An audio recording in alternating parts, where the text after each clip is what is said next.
বাজার চলবে। আজকের পর থেকে আমি জাহাঙ্গীর যতদিন বেঁচে থাকবো ততদিন পর্যন্ত এই বাজার আমার নেতৃত্বে চলবে। এবং আপনাদেরকে আমি দয়া করে বলছি, দোকানদার ভাইয়েরা, আজকের থেকে আপনারা খান্না দেওয়া শুরু করবেন। এখন এই মুহূর্তে আমার লোকজন খান্না উঠাবে, কেউ বাধা সৃষ্টি করলে তাকে কঠিন প্রতিহত করবো, তার অনেক প্রসারণ দিতে হবে।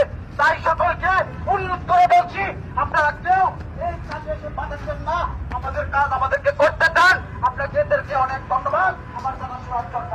এবং আপনাদেরকে আপনারা কোনো ভয় পাবেন না, আপনাদের কোনো ক্ষয়ক্ষতি হবে না। ধন্যবাদ সকলকে।